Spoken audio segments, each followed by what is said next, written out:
When your lungs burn and legs feel like lead, your brain screams at you to stop. But that exhaustion is a biological lie. It's a neurological failsafe, a governor built into your brain, restricting energy flow to keep you comfortable long before you reach your actual physical limits. To see what happens when you permanently disable that governor, look at David Goggins.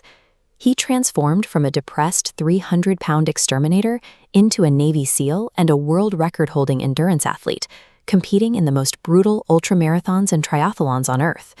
We are deconstructing the specific, replicable 10-step psychological protocol Goggins invented to bypass his own biological limits, a tactical system designed to dismantle the mental barriers that hold most people back.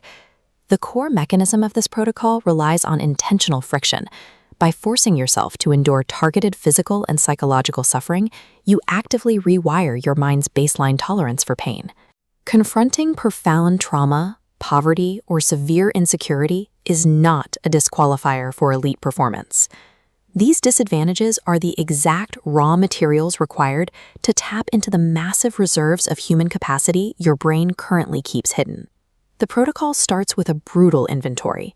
You have to lay out the exact bad hand you were dealt, every past trauma, every learning disability, and every external factor limiting your growth. You then take those insecurities and write them on sticky notes, placing them directly on your bathroom mirror. This is the accountability mirror. It forces a daily, unavoidable confrontation with your own excuses the second you wake up.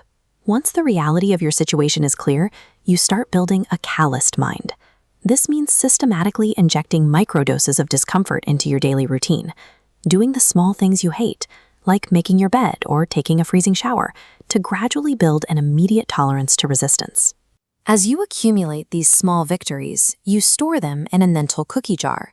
When you hit a wall of extreme exhaustion in the future, you pull from this mental catalog of past obstacles you've overcome, using your own history as psychological fuel. When you visualize your next goal, do not daydream about the trophy. You must visualize the specific obstacles that are going to get in your way, mapping out exactly how you will attack those failures when they inevitably arise. True mental armor cannot be bought. It is forged exclusively by obsessively auditing your weaknesses and exposing them to intentional daily friction. This chart illustrates the 40% rule. When your brain begs you to quit, you've only tapped 40% of your capacity. To bypass this neurological illusion, force physiological adaptation. When the pain says you're done, push 5 to 10% further. The military uses special operations training to test this exact principle. Trainees endure freezing surf and massive sleep deprivation to find that point of maximum bodily resistance, and then they keep moving, proving the human machine can operate far past the boundaries of comfort. In competitive environments, this extended capacity allows you to execute a tactic called taking souls. You absorb the doubt, arrogance, or negativity of an opponent, and you use that adversarial energy to radically overdeliver, performing at a level they cannot even comprehend. Pain is rarely an indicator of physical failure.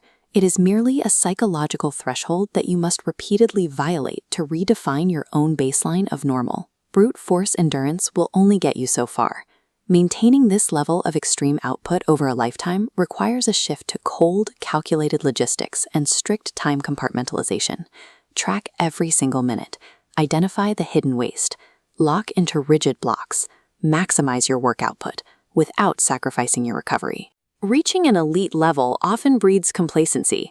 To prevent this, you have to aim to become uncommon amongst the uncommon. Standing out from the average is expected. Finding ways to separate yourself from the absolute top tier requires unending effort. When you push this hard, failure is inevitable.